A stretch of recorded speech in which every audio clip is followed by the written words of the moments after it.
प्रेम से बोलिए लक्ष्मी नारायण भगवान की जय। बैसाख मास की जय। प्रिय भक्तजनों, आप सभी का दिन शुभ और मंगलमय हो। लक्ष्मी नारायण भगवान की कृपा सदा आपके ऊपर बनी रहे। आप सभी भक्तों का हमारे YouTube चैनल में हार्दिक स्वागत है। आज आप सुनेंगे बैसाख मास में शनिवार के दिन पीपल सींचने की 3 संपूर्ण कथाएं। आप इन कथाओं को पूरा जरूर सुनिए, जिससे आपको संपूर्ण बैसाख मास का पूर्ण फल प्राप्त हो सके। जय श्री गणेश। एक बार एक गांव था, उसमें एक नंद भाभी थी। भाभी जहाँ भी जाती अपनी ननंद को अपने साथ रखती, क्योंकि जब उसकी सास मरी तो उसने अपनी बहू से वचन लिया, मेरी बेटी का अपने बच्चों की तरह ध्यान रखना, इसको कभी दुख मत देना। इतना भाभी अपनी ननंद का पूरा ध्यान रखती। तभी एक बार की बात है, भाभी ने बैसाख मास का स्नान और व्रत किया तो वह रोज पीपल सींचने जाती, तो अपनी ननंद को भी अपने साथ ले जाती। भाभी जैसे पूजा करती, कुंवारी ननंद वैसे ही पूजा करती थी। भाभी अपने मन में हाथ जोड़कर विनती करती, हे पीपल देवता, मुझे एक पुत्र देना। तो ननंद भी हाथ जोड़कर मन में कहती, हे पीपल देवता, जो आप मेरी भाभी को दो वही मुझे देना। इस तरह पूरे बैसाख मास में ननंद भाभी ने पीपल के पेड़ की पूजा करी और मन्नत मांगी। तब पीपल देवता सोच में पड़ गए, भाभी को तो मैं पुत्र दे दूंगा, लेकिन कुंवारी लड़की को पुत्र कैसे दूं। तब पीपल देवता ने दोनों की इच्छाएं पूरी कर दी। 3 महीने बाद भाभी को गर्भ ठहर गया। तब ननंद के हाथ में भी एक छोटा सा छाला हो गया। वह छाला दिन प्रतिदिन बढ़ने लगा। 9 महीने के बाद भाभी ने एक पुत्र को जन्म दिया। तो उसी दिन ननंद के हाथ के छाले में से भी एक बेटे का जन्म हुआ। भाभी ने लोक लाज के भय से और ननंद की बदनामी के डर से पूरे गांव में कहलवा दिया कि मेरे 2 जुड़वा पुत्र हुए हैं। भाभी ने अपने पति को भी यह बात नहीं बताई। इस तरह समय बीतने लगा। तब साल भर बाद एक दिन भाभी कुएं पर पानी भरने गई, तो उसने अपनी ननंद से कहा, दोनों बच्चों का ध्यान रखना। तभी ननंद वाला लड़का रोने लगा, तो उसने उसे झूले में सुलाकर लोरी सुनाने लगी कि बिना पाप का कान जी, बोल कहाँ से आया जी। बार बार यही लाइन दोहरा रही थी। उसका भाई वहीं बैठा था। तब भाई ने यह सुना तो उसे अटपटा लगा। उसने सोचा, बहन से पूछना ठीक नहीं, अपनी पत्नी से पूछूंगा। तभी उसकी पत्नी कुएं से पानी लेकर आई। तब उसने अपनी पत्नी से कहा, मेरी बहन दोनों बच्चों को झूला झुला रही थी, तभी हमारा एक बच्चा रोने लगा, तो मेरी बहन एक लोरी गाने लगी और बोली, बिना बाप का कान जी, बोल कहाँ से आया जी, जबकि मैं तो जिंदा हूँ, फिर ये ऐसी लोरी क्यों सुना रही थी। तब पत्नी ने अपने पति को समझाते हुए कहा, यह तो बच्ची है, ऐसे ही बोल दिया होगा, आप इसकी बातों पर ध्यान मत दो। उसी समय पत्नी बोलते समय अपनी नजरें चुरा रही थी, तो उसके पति को शक हुआ। उसने पत्नी को डांटते हुए कहा, सच सच बता, क्या बात है। तो उसकी पत्नी की हिम्मत टूट गई। उसने पति को सारी बात बता दी। उसी समय उसके पति ने उसके भांजे को उठाया और गांव के बाहर पीपल के पेड़ के पास ले गया और पीपल देवता से हाथ जोड़कर बोलने लगा, हे पीपल देवता, मेरी बहन तो नासमझ थी, उसने मांगा उसे वह नहीं मांगना चाहिए था, लेकिन हे पीपल देवता, अब आप अपनी अमानत वापस ले लीजिए। अगर ये गांव में बात फैल गई, कुंवारी लड़की के बेटा हुआ है, तो मेरी बहन की पूरे गांव में जग हंसाई हो जाएगी, कोई भी मेरी बहन से ब्याह नहीं करेगा। ऐसा कहकर भाई करुण रुदन करने लगा। उसके करुण रुदन को सुनकर पीपल देवता का हृदय पिघल गया। तभी पीपल के पेड़ के 2 फाड़े हो गए और बच्चा पेड़ में समा गया। उसके बाद पीपल का पेड़ वापस जुड़ गया, लेकिन पेड़ के आसपास चबूतरे पर बहुत बड़ी दरार पड़ गई। उसके बाद भाई वापस घर आ गया। उसने आते ही अपनी बहन के लिए योग्य वर ढूंढने में लग गया। सुबह जब गांव वालों ने पीपल के पेड़ के चबूतरे के पास भारी दरार देखी, तो सभी लोग तरह तरह की बातें करने लगे। कोई कह रहा था कि पीपल के पेड़ में से भगवान विष्णु, माता लक्ष्मी प्रकट हुए होंगे। कोई कह रहा था पीपल के पेड़ में शनिदेव प्रकट हुए होंगे, कोई कह रहा था भूत पिशाच आते होंगे। जितनी मुंह उतनी बातें होने लगी। कुछ दिन तक तो लोगों ने बातें करी, किंतु समय सब चीजें भुला देता है। इस तरह समय बीतने लगा। तब एक दिन भाई ने अपने घर में हवन कराया। पूरे गांव को हवन में आहुति देने बुलाया। गांव के सभी लोग आए। काशी बनारस से 11 पंडितों को बुलाया गया। यज्ञ में आहुतियां दी जा रही थी। घी का पूरा डिब्बा खाली हो गया, लेकिन आहुति में अग्नि प्रकट ही नहीं हुई। तब किसी ने भाई से कहा, आप भी अपनी कोई बहन, बेटी, भुआ, भांजी हो, उसे बुलाओ। भाई ने कहा, मेरे तो एक बहन है जो मेरे पास रहती है और कोई मेरा नहीं। बहन ने भी आहुति दे दी है, लेकिन फिर भी यज्ञ में धुआं ही धुआं निकल रहा था, ज्योति प्रकट नहीं हो रही थी। तब गांव के सरपंच ने भाई से कहा, पुत्र, यह तो बड़ा अपशगुन है, किसी पंडित महात्मा से पूछना होगा। तब गांव के बाहर से एक महान वेद शास्त्रों के ज्ञाता पंडित जी को बुलाया गया। उसने पूरी बात बताई। पंडित जी बड़े ज्ञानी महात्मा थे, त्रिकालदर्शी थे। आगे पीछे की उन्हें सभी बातें दिखाई देती थी। वर्तमान, भविष्यकाल, भूतकाल सारी बातों को देख सकते थे। तब उन्होंने थोड़ी देर के लिए आंखें बंद करी, ध्यान लगाया, फिर सारी बात पता कर ली। तब पंडित जी ने भाई से कहा, हे पुत्र, तुम अपने भांजे को लेकर आओ। तब तुम्हारा भांजा इस यज्ञ में आहुति देगा, तभी जोत आएगी। तब भाई ने कहा, मेरी भांजा नहीं तो मेरी बहन अभी कुंवारी है, भांजा कहाँ से आएगा। तभी उसी पंडित ने कहा, पीपल देवता ने तुम्हारी बहन को पुत्र दिया था, तुम उसी भांजे को लेकर आओ, तभी तुम्हारा यज्ञ पूर्ण होगा। तब सभी गांव वालों ने भाई से पूछा। भाई ने सभी गांव वालों को सच्चाई बता दी। तब गांव वाले भाई को समझाते हुए बोले, पुत्र, इसमें शर्मिंदा होने की बात नहीं। पीपल देवता ने तुम्हारी बहन को पुत्र दिया, ऐसी किस्मत हर किसी को नहीं मिलती। तब सभी गांव वाले, सरपंच, पंडित, भाभी, ननंद और उसका भाई ढोल नगाड़े के साथ पीपल देवता के गीत गाते हुए पीपल के पेड़ के पास पहुंचे। तब भाई ने पीपल देवता से अपनी गलती की माफी मांगी और कहा, हे पीपल देवता, मैंने बदनामी के डर से अपना भांजा आपको सौंप दिया, लेकिन आज मैं खुद अपना भांजा आपसे वापस मांगने आया हूँ। हे पीपल देवता, मुझे मेरा भांजा वापस लौटा दो। तभी वहाँ वापस पीपल के 2 फाड़े हो गए। उसमें से भांजा बाहर आया। उसी समय उसकी बहन के आंचल से दूध की धार बेटे के मुख में जाकर गिरी। पूरे गांव वालों को यकीन हो गया, यह इसी का पुत्र है। तब सभी धूमधाम से गाजे बाजे के साथ पीपल देवता के गीत गाते हुए पुत्र को लेकर घर आए। जैसे ही भांजे ने यज्ञ में आहुति दी, ज्वाला इतनी ऊंची उठी कि सभी को महान आश्चर्य हुआ। तब उस भाई ने पूरी नगरी में ढिंढोरा पिटवाया कि बैसाख मास में पीपल के पेड़ को सींचने से निर्धन को धन मिले, निसंतान को संतान मिले, कुंवारी को अच्छा घरवर मिले, बुजुर्गों को वैकुंठ का वास मिले। उन दिनों के बाद सभी लोग बैसाख मास में पीपल के पेड़ को सींचने लगे। ऐसा करने से मनुष्य को इस लोक में सुख और मरने के बाद परलोक में परम धाम की प्राप्ति होती है। हे पीपल देवता, जैसा सुख आपने ननंद भाभी को दिया, वैसे सबको देना। प्रेम से बोलो विष्णु भगवान की जय। बड़ पीपल और आंकड़े के पेड़ को सींचने की कहानी। नर्मदा नदी के तट पर बहुत पुराना छोटा सा गांव था। उस गांव में एक बुजुर्ग वैश्य दंपति अपने 2 बेटे और बहू के साथ रहते थे। उस वैश्य का नित्य नियम था कि वह रोज नर्मदा घाट पर जाकर स्नान करता और वहीं से 1 लोटा जल लेकर सूर्य भगवान को अर्घ देता। वहीं पर बड़ पीपल और आंकड़े के पेड़ को सींचता था।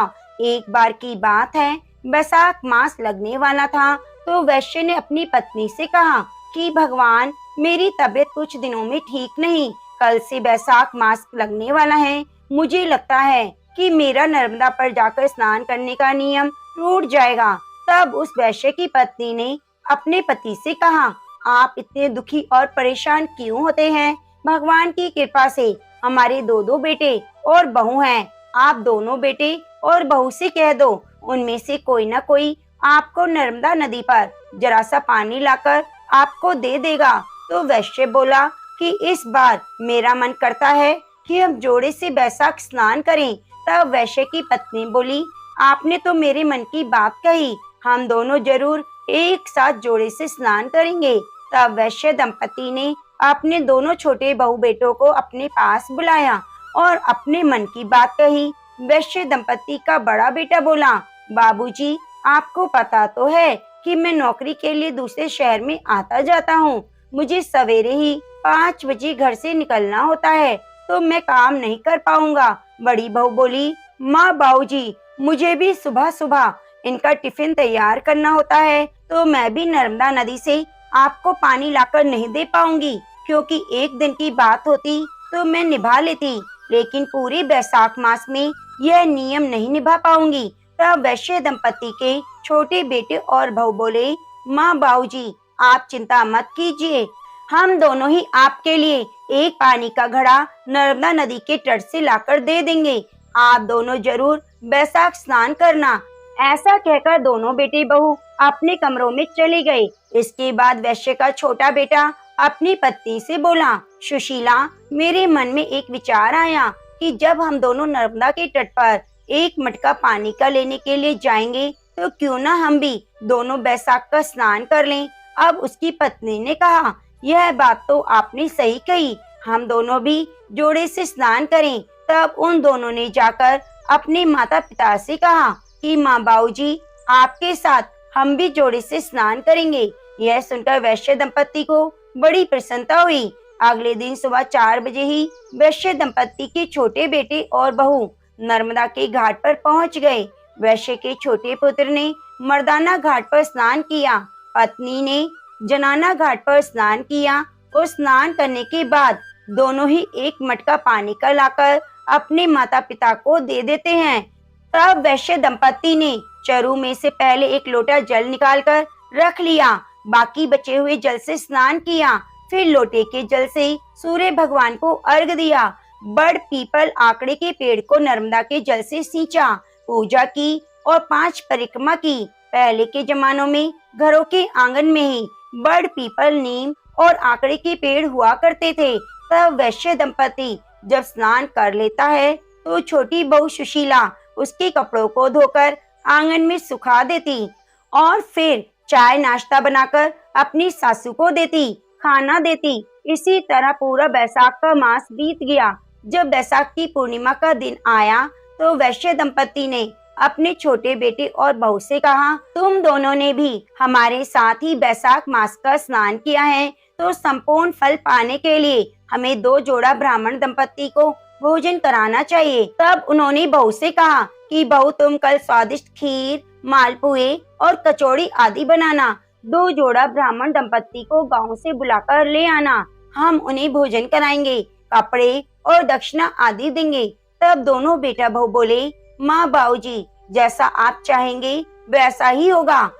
तब दूसरे दिन छोटी बहू ने सुबह जल्दी उठकर खीर, मालपुए, कचौड़ी आदि बनाए और गांव में ब्राह्मण दंपति को बुलाने के लिए चली गई। वह आधे रास्ते में पहुंची कि उसे 2 ब्राह्मण 2 ब्राह्मणी आते जाते दिखाई दिए। बहू ने सोचा, शायद ये तीर्थ यात्री हैं, गांव के तो नहीं लग रहे, क्यों न मैं इन्हें ही भोजन के लिए घर ले जाऊं। तब छोटी बहू ने उन्हें प्रणाम किया और बोली, पंडित जी, आज बैसाखी पूर्णिमा है और मेरी सास ससुर 2 ब्राह्मण जोड़ा जोड़ी को भोजन कराना चाहते हैं, कृपया आप मेरे साथ मेरे घर भोजन करने के लिए चलिए। तब वह पंडित और पंडिताइन बोले कि पुत्री, हम भी तीर्थ यात्री हैं, हमें भोजन मिल जाए, इससे बड़ी बात क्या हो सकती है। तब वैश्य की छोटी बहू उनको घर लेकर आ गई, उनके लिए आसन लगाया, चौकी लगाई, पानी का लोटा भरकर रखा, उनके लिए भोजन का थाल परोसा। सभी ने भरपेट भोजन किया। फिर वैश्य दंपति ने उन्हें कपड़े और दक्षिणा दी। तब ये दोनों ब्राह्मण और ब्राह्मणी ने सबको ढेर सारा आशीर्वाद दिया। तब वैश्य दंपति अपने छोटे बहू और बेटे से बोले कि इनके चरण धोने के लिए जल लेकर आओ। तब बेटा बहू जल की झारी लेने के लिए अंदर चले गए और वैश्य दंपति चरण पूछने के लिए, गमछा लेने के लिए कमरे के अंदर चले गए। पीछे से ब्राह्मण दंपति, जो कि भगवान राम, माता सीता, विष्णु जी और माता लक्ष्मी जी थे। ब्राह्मण और ब्राह्मणी के वेश धर के वैश्य दंपति और उसके बेटे बहू को बैसाख स्नान, बड़ पीपल और आकड़े के पेड़ को सींचने का पुण्य फल देने आए थे। उन्हीं की परीक्षा लेने आए थे। वे अंतर्ध्यान हो गए।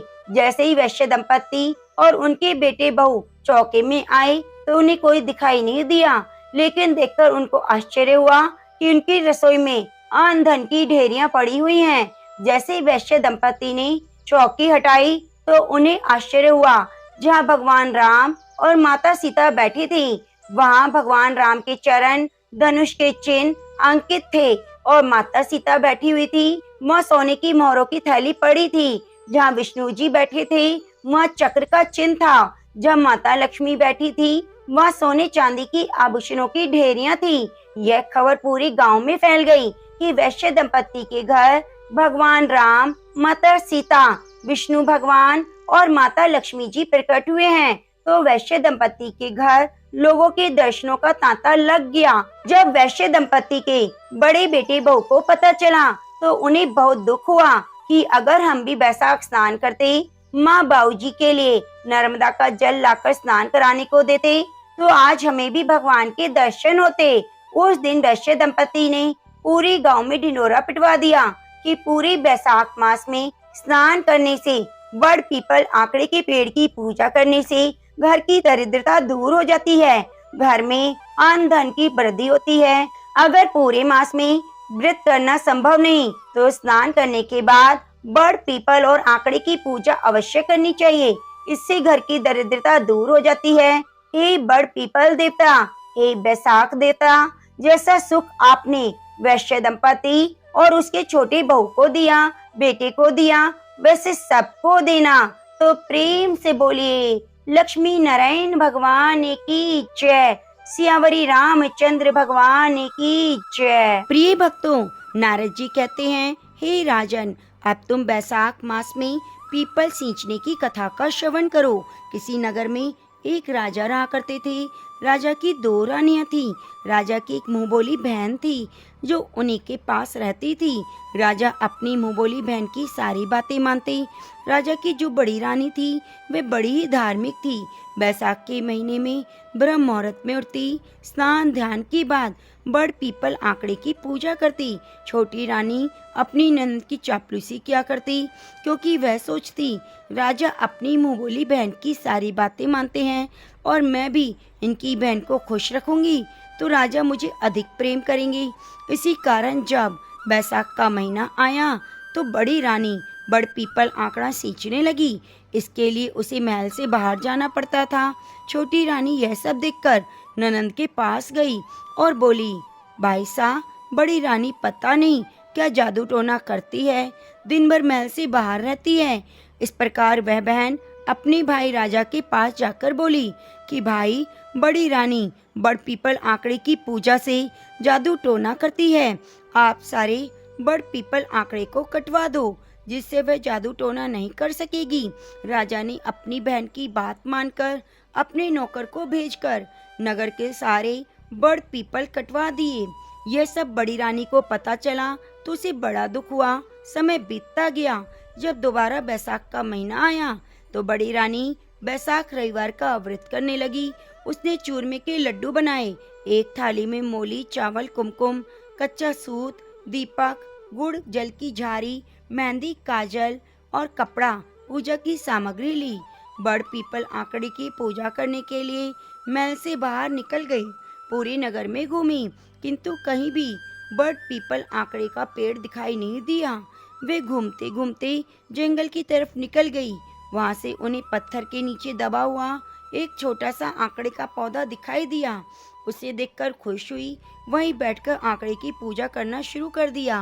घी का दीपक जलाया, आंकड़े में झारी से जल सींचा, कुमकुम, चावल, मौली, काजल, गुड़ चढ़ाकर चूरमे के लड्डू का भोग लगाया, कच्चा सूत बांधकर कपड़ा उड़ाया।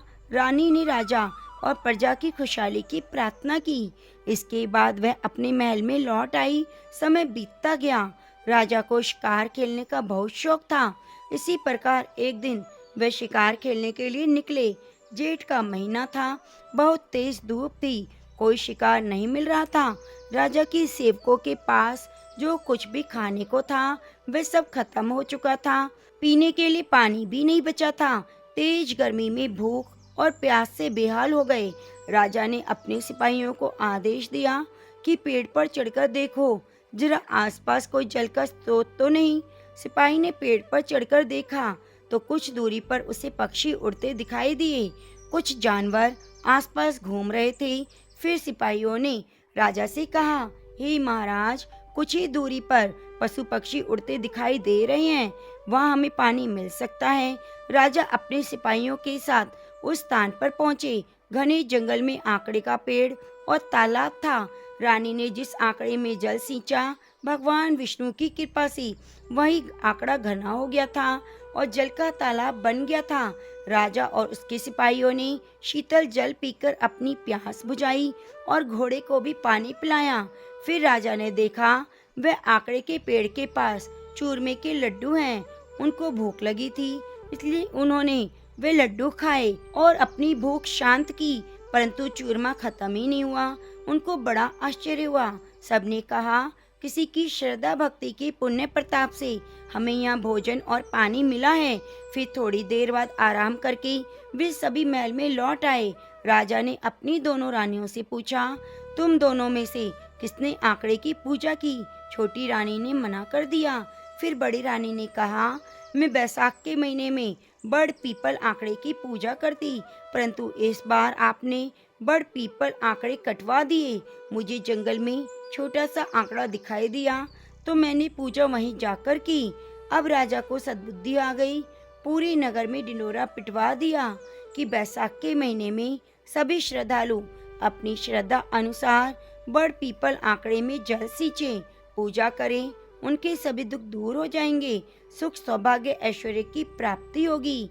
तो प्रेम से बोलिए, विष्णु भगवान की जय।